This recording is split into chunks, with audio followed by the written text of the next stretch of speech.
Okay, this is sort of day one build here for, what's it, 83 KLT250 Kawasaki. Okay, well, I've already done some of the work already, you know. I originally thought, okay, the engine is blown, or aka seized.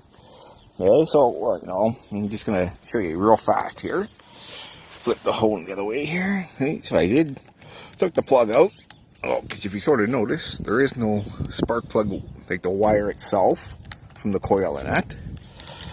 So I pulled this out. Ooh, I dropped it. Okay, pulled that out. This was all rusty. That was all rusty around there. So I dumped some oil in there. And okay, tried to turn it over. Wouldn't turn over from the starter, so I took the starter off. Okay. Yeah, okay, well, that was sort of weird. The starter came out, and the gear came off with it. This gear's not supposed to come out of the starter hole. So, I'm just gonna screw this back in real fast.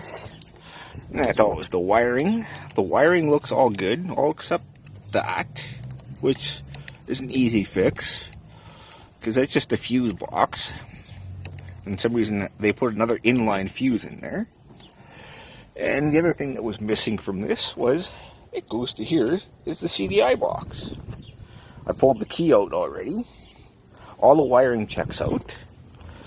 So, I came to this side, and I was still wondering why it would not turn. It was acting like it was seized. So I pulled the cover off with the ultimate little tool. It's not just a screwdriver, it's called an impact screwdriver, which you use a hammer to turn it.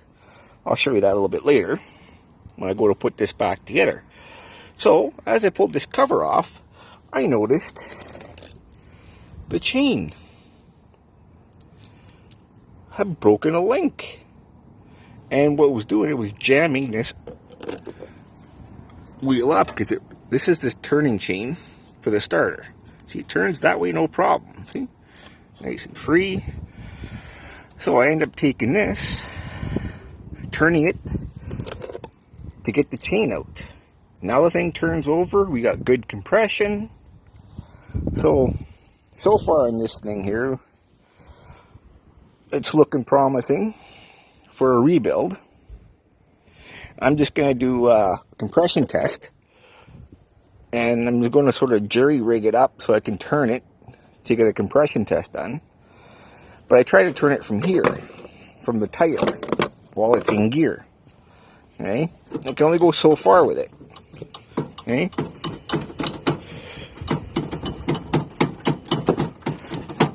Actually, it's doing it a lot better now since I've spun it around quite a bit with my hand. So probably I just keep doing that.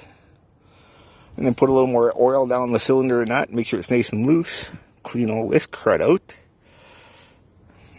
Because this is actually for your voltage regulator and all that stuff. This is basically your generator, you know.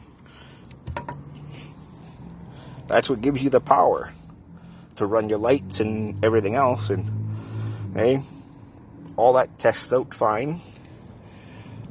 A little bit of corrosion there, but we'll get rid of that.